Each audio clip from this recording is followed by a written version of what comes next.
My family is a little bit more. He just walked in the door. Didn't you want a hot cup of coffee? Would have been nice. Yeah.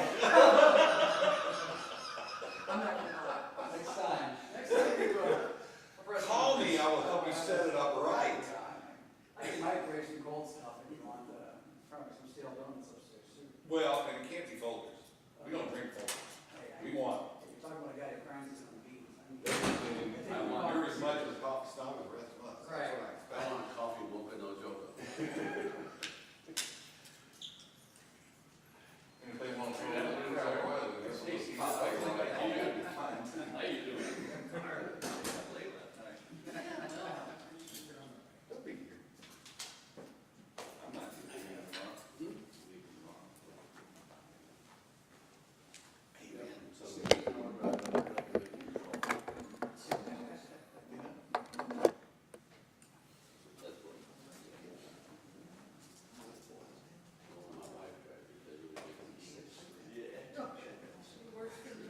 She's used to driving in Chicago. Yeah. The road signs are not bad, going down Interstate 70, but if you're going down 88, she just looks like, no dear, that's not the speed limit, that's the route. I just showed her my thing when I put her on 280. Yeah, I fired that thing once, never again. I told her it was a Yeah, clock. man, handle that, not as not. Just get the plane and go. And one grinds and, But then you gotta rent a car when you get out they're there. loud and. You fire that thing off with a live round. And I did. It's like we have this back. It took 2 weeks. They're heavy. They're heavy. Well, here, I tore the interior delt from my shoulder. I did have a question for you after I'm trying to go hunting this year.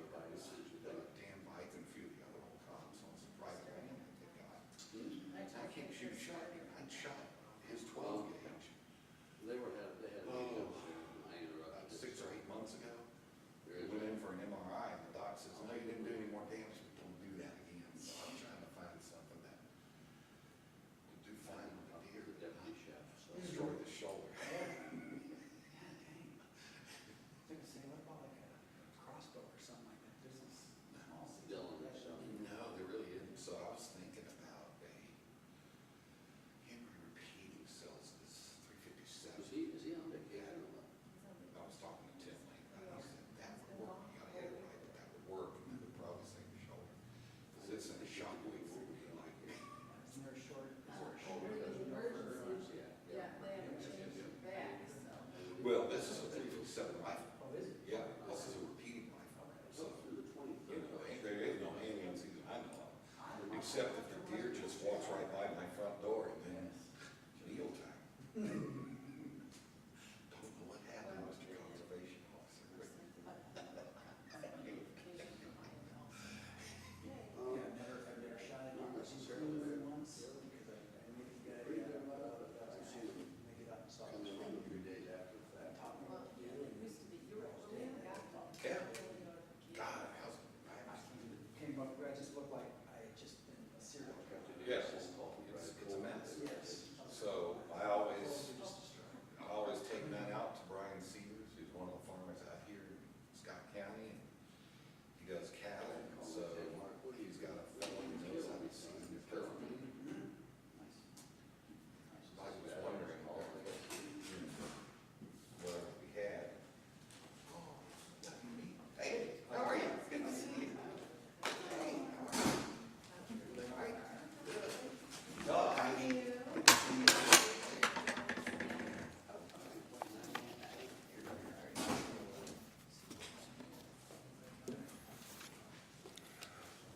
Rich, do you want us in? Yeah, if I can have everybody lined up here next to me, that'd be great. Maybe one side here, one side here. Okay. I was telling Tim, I go to Bettendorf, they have hot coffee ready. You know, I was thinking about that. I You do, have a table to sit. I do have some day-old donut or bagels. brought my and so- own. yeah. Whoop. You over there?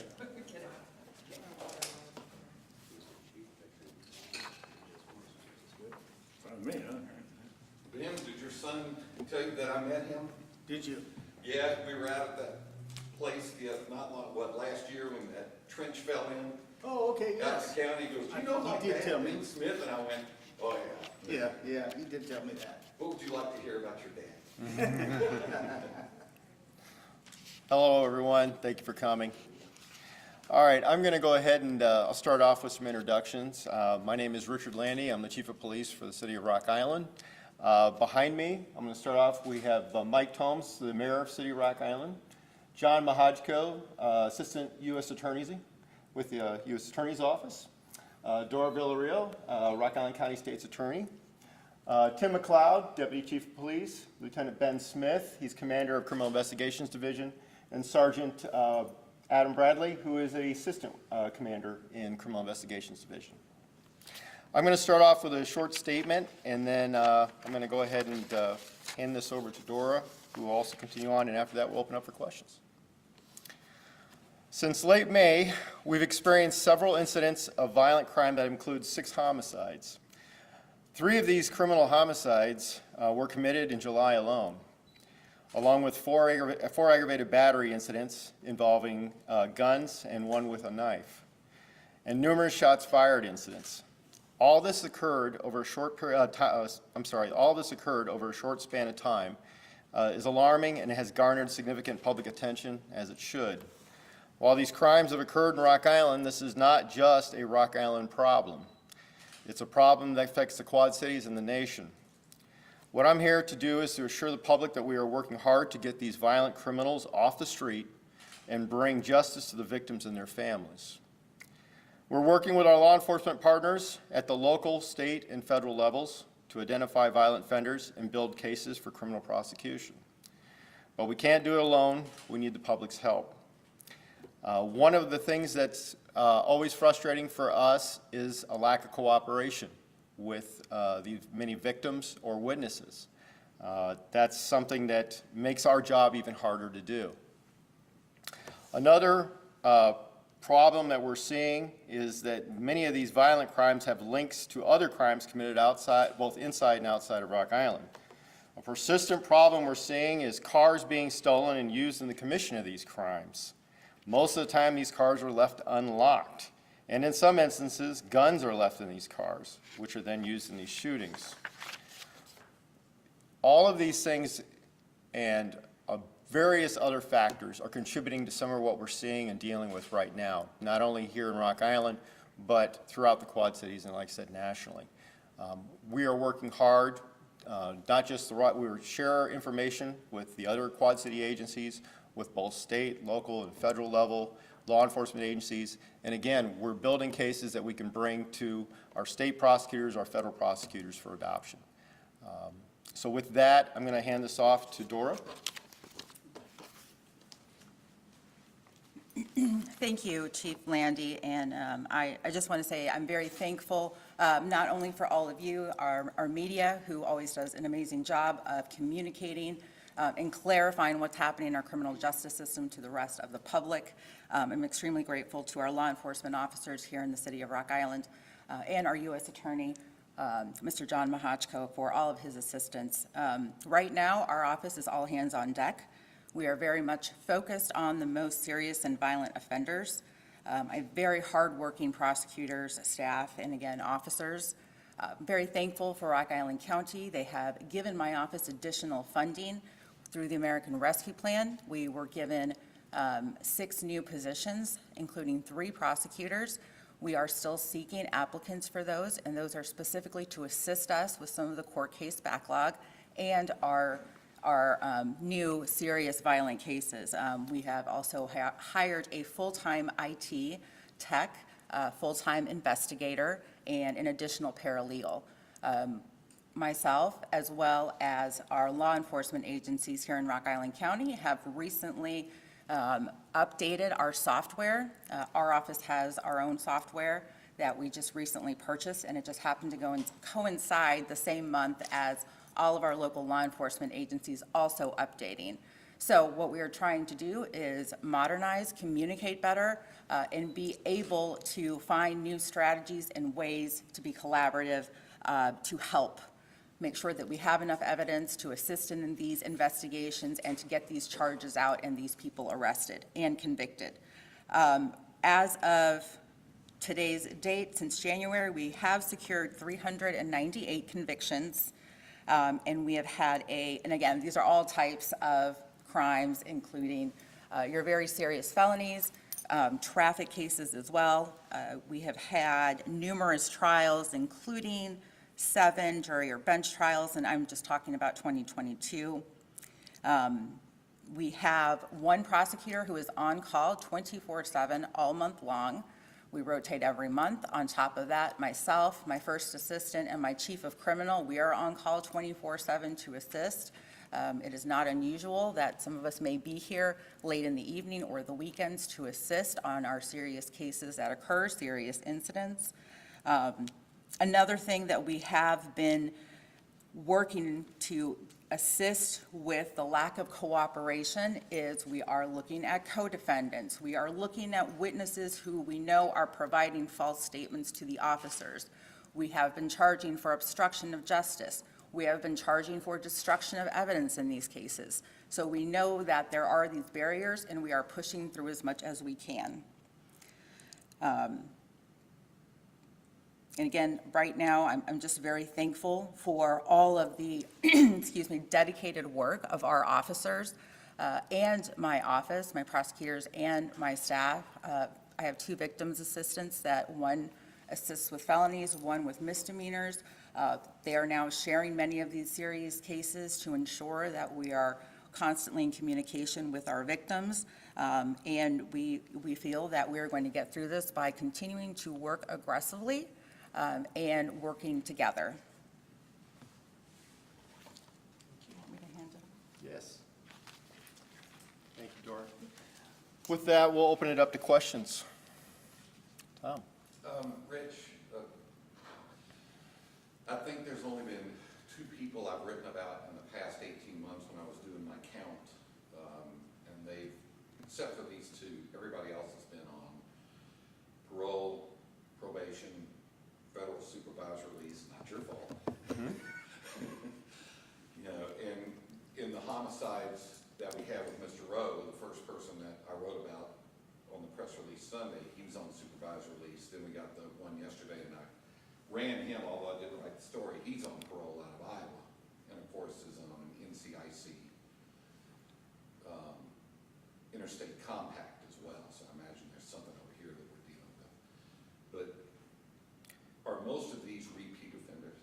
I would tell you that, yes, a lot of the individuals that we're dealing with, I will put them in 2 categories. One, they're either criminal offenders that have lengthy histories, or they're juvenile offenders that are unfortunately getting started on that criminal path. Again, juvenile offenders, we're seeing more and more, and it's a problem everywhere for law enforcement. So with that, yes, I would agree with what you're seeing, and I would say it's definitely a problem. With many changes that have occurred over the last few years, with changes in sentencing guidelines and things of that nature, many individuals that would have maybe been incarcerated for a longer period of time are now getting out. Unfortunately, many are returning back to the criminal lifestyle they had before. And Well, and to that, the weapons charges, of course, you know, we have the Safe Neighborhoods program, which the feds have been, I see it in every press release now coming out of the federal courts. But these kids are obviously getting their hands on guns stolen, purchased wrongly. yes, Speak to that if you could, please. the accessibility of guns, unfortunately, is a real problem. I alluded to it earlier in my statement about, unfortunately, sometimes gun owners get a little bit laxed, and they leave their guns accessible in areas they probably shouldn't. That is again, contributes to the problem we're seeing. Again, some of these guns are stolen. Some of these guns are obtained legally through straw purchases, and that's where, again, the federal prosecutions come in. We have one of our detectives is a task force officer with the ATF. So he specializes in gun crimes, and that's what he does. He spends a lot of time, he'll develop these cases and bring those to the U.S. Attorney's Office for those kinds of prosecutions. Chief, do we know whether gangs are involved in any or some or all of these shootings? Gangs have changed a lot over the decades. Let me put it this way, I started in the 90s when gangs were much more unified, I guess, in a sense.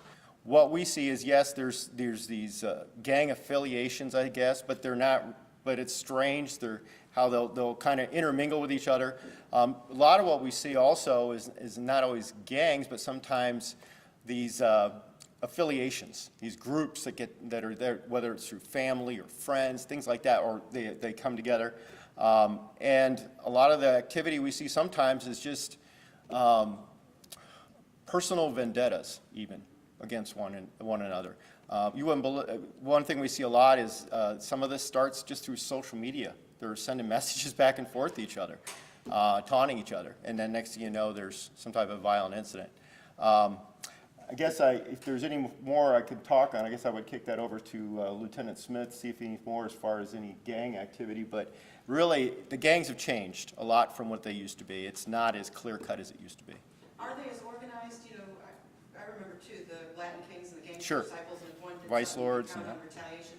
Are they that organized, these affiliations, or are they sort of more neighborhood level? Yeah, I wouldn't say they're that organized. There are some that are. I won't go into a lot of details. I know that there's a particular case that's being worked on now that's involving a network of individuals. But again, I wouldn't say it was like what we've seen before, where it was very organized and they all wouldn't, there was no, kind of, I guess, the turf wars and things of that nature, protecting areas. You don't see that. It's kind of different now, the way we're seeing the type of activity. I don't know if there's anything more I could add on Is it also that. different now, and in those days, a lot of them, or at least the gang leadership, came down from Chicago? Correct. And it feels like we don't have that quite so much. It's more homegrown. Correct. We see, again, we see these individuals that will arrive from different areas, Chicago, larger cities. They'll come in here for whatever reason. They may be start engaging in crime, but I wouldn't say that they're part of a gang. They're just kind of, they show up, they may become affiliated with some group, or they just get into a confrontation with maybe local individuals that lead to a violent event. One of the officers across the river described some of this as Hatfield and McCoy. It's sometimes, I will tell you that sometimes that's the case also. It's strange, sometimes we have this family dynamic of, sometimes there's conflict between them. We've seen that, I think both on, I know at least on the Iowa side and over here too, we've seen it. So again, I can't point to one thing. And does that door make it harder to prosecute when there's these family affiliations and probably less inclined to finger, somebody? I would let Dora answer that question. I don't believe it makes it more complicated. Again, it's social media has been a huge help in investigations. The officers, Chief Landy can talk about that. But again, we have had family members that have encouraged defendants to turn themselves in with warrants. That doesn't happen every day, but we have seen that happen. So I wouldn't say that that makes it any more or less difficult. So. Thank you. Anything else? I know it was stated that there was it 398 convictions since the beginning of this year? Yep. But would we happen to know how many crimes that involve guns, as in shootings, armed robberies, has happened since the beginning of this year? I can get you that data. We were trying to get that kind of quickly because we put this together. So I was able to just kind of get our overall criminal cases, but I am able to get that information for you if you give me a day or two. Also, we have had numerous back-to-back week-long either murder or attempt murder trials that have occurred, either jury trial or bench trial, which has been extremely significant for us since we were on hold and not able to conduct any trials at all for a period of approximately a year, a little bit over a year, which did lead us to a backlog that we're still working on. But yes, I can work on getting you that info. Somebody else have a question over here? Just one. Go ahead. So kind of along the same lines, off the top of your head, do you guys know since January how many homicides there have been and how many shots fired incidents there's been, and what that relates to in whether, the past 10 years, past 20 years in the city? I'll hand that off to Deputy Chief McLeod as far as the numbers. As far as comparison to previous years, I'd have to do that, take a look back at our previous numbers. I can tell you that when it comes to criminal homicides, we've had 6 for this year at this point. There was, again, when we talk about a homicide is basically the act of one human killing another. So what makes it criminal is then it turns into a murder. Earlier this year, we had the vape store robbery up on 18th Avenue, where three of the armed robbers, 2 of them were shot by a employee. One died that night. Another one died, I think, a couple weeks later. But that was a justified use of deadly force, so it's not considered criminal. Going off of that, I know the one man who was involved with that on Humphreys Marquez, I hope I'm saying that correctly. In 2020, he was sentenced to the Department of Corrections for 5 years for having a legal firearm. How is he out for this? That's a difficult question to answer. I couldn't tell you the particulars as to why he was out, whether or not he'd served sufficient time that meets that requirement. Again, I don't know if, off the top, I don't know if that was a federal system or a state system. If it's a state system, I know, yeah, then it's significantly less, usually less than 50% day for day and whatever else they get for credit. It's a little higher in the federal system. I think it's about 85% that they serve. So that would be my assumption. Yes. This question is kind of more for Mayor Combs. As mayor and as the city council, what can you guys do to either help out law enforcement or, what can you guys do from the municipal side of things? One thing that we have done is made sure there was money in the budget to be able to hire officers. And now, unfortunately, the money's there, but the applicants are not. And so we're still working on that and continue to focus on that and changing even policies. In the past, we've had a policy, once again, you hire somebody, you send them to the academy, and they really don't get started in the force until after the academy. We've now sitting there saying, no, let's take the person as we get them, and when there's an opening at the academy, we'll send them. But at that point, grab the employment and work with them, because they cannot go out active on the street in a beat until after the academy. But the biggest issue there is finding the qualified individuals to serve. But the budget is there. There's money there to do it, so we've done that. Another thing we're working with is community relations. We formed a community policing policy and have a committee, and that is once again just getting started and developing their involvement. But once again, as the chief talked about, relationship with the community, and we need the community to be engaged and involved. It makes it a lot easier to be able to solve these crimes if we have that. And so we'll have this commission there to be able to assist with that, along with other policies that the law enforcement, the police departments had in the past of working with the community. But this is another tool that is new to us to be able to have. So once again, it's space in the academy, people. We've allocated all those the best we were able to assist in trying to eliminate these. Mayor, I don't know if you can answer, or maybe somebody else up there, but is the academy slowing us down with every department in the land recruiting officers? Is it hard to find an opening? The answer to that is yes, it's very competitive.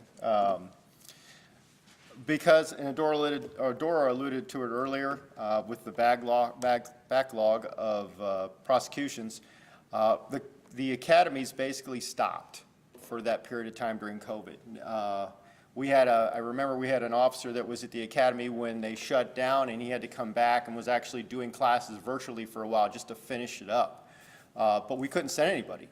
Well now, and again, it's a combination of factors. So, you aren't able to send anybody to the academy. In the meantime, we had all these retirements, people leaving law enforcement. So we're all trying to refill these vacancies and get caught back up at the same time. And of course, the academies, they didn't open and just open the doors and let everybody in at once. They started doing it, we're going to let 50% at a time.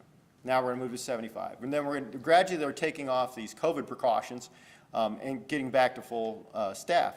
And again, that's staffing issues, another issue. But we've sent, any place we've had vacancies available, we have sent officers to. Sometimes at great expense, because some of the academies, especially when you get up around Chicago, they don't have bunks or barrack areas for them to stay in. So we have to pay for a hotel and pay for their food, and that gets very expensive. So, but we've done it because we need the personnel.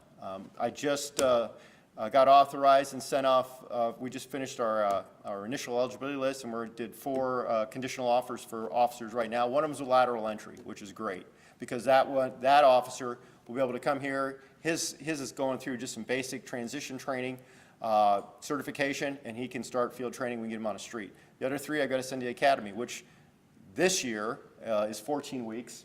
Next year, in 2023, they're extending that period of training now to 16 weeks. So you start factoring how much time it takes to recruit, background, get them hired, go through the screening process, get them out to the academy, go through field training. Last year, we changed with our patrol detective contracts. We actually changed it from 1 year of probation to 1.5 years, and that's because we need that extra time just because of all the additional training. And the mayor mentioned before, we used to, when we would hire officers, we would hire them and then send them directly to the academy. We can't do that, because if we leave them on the list, somebody else is going to hire them. So we're hiring them immediately. We start training them in-house as much as we can, and then as soon as the academy spot comes open, we send them off. What's the average cost to send an officer to academy? Ben, what would that be? I was gonna say, it depends on the academy. Yeah, But for the average. most part, I'm saying around between $6,000 and $7,000 for the academy itself. That's just the cost of the academy. So that doesn't include salary and everything else that goes with it, uniforms, equipment. That's just to pay for them to go to the academy. And will that go up when they kick it up to 16? Oh, yes. Yeah, they've already told us there's going to be increases because of that. And in your opening statement, you said there were multiple links between these incidents and also that there were various other factors. Could you elaborate at all on those links? When I say links, what I mean is that what we've seen is a pattern of behavior with many of these incidents where they'll go steal a car. We've had these shots fired incidents where they'll run around, they'll drive around firing off guns or shooting randomly sometimes. We were dealing with that earlier in the year. They were driving around. And it wasn't just occurring in Rock Island, they would drive all over. And of course, we have a restrictive pursuit policy. So even when we find these stolen cars, the moment they take off, unless they're firing a gun, if we're just trying to stop a stolen car, we don't pursue it because it doesn't meet our policy and we have to balance the risks that come with that. Now, if this car is involved in a shots fired incident, that changes the dynamics. Again, recently we had the shots fired where we chased one of the cars into Davenport. Then again, Davenport chases them in our city and vice versa. So that's one thing. It's a big problem we're seeing with the stolen cars. And we've had this campaign, both sides, all of us, about locking up cars. And of course, now the most recent thing that we touched on, the problem we touched on, was this going around, they're stealing the Kias and the Hyundais because they can break the ignition open and start the cars. So that's what I was talking about when I talk about some of those. These simple things of locking up your car can help prevent many of these crimes. Now, are they going to still commit them? Sure. But why make it easier for them? Is that campaign helping at all, Chief?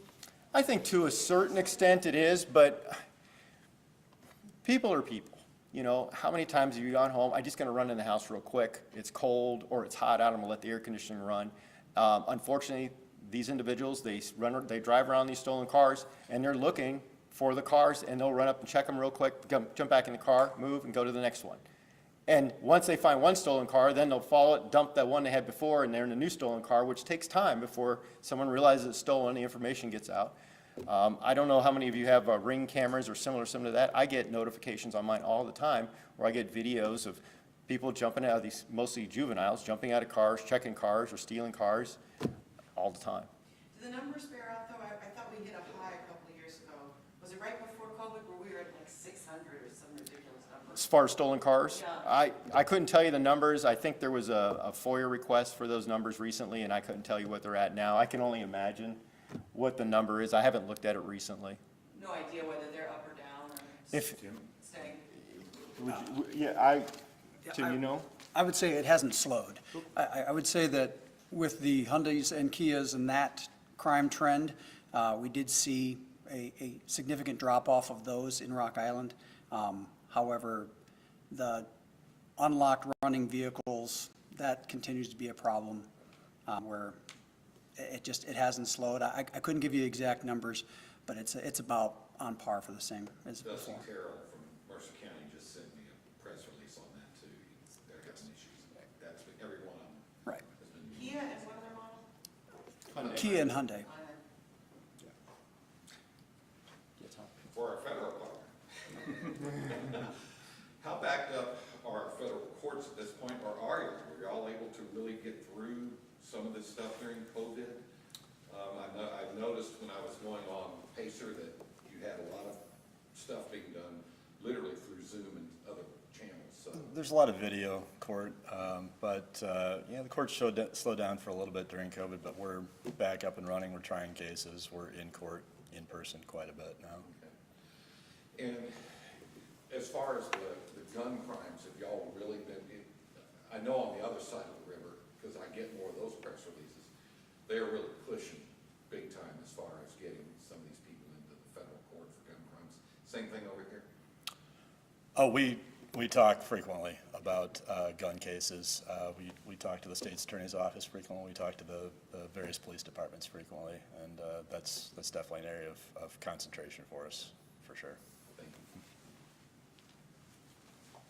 I didn't want you to feel lonely. It's a question I did want answered, so. Well, if there's anybody have any other questions? All right, with that, we'll close this out. I appreciate everybody coming. Thank you.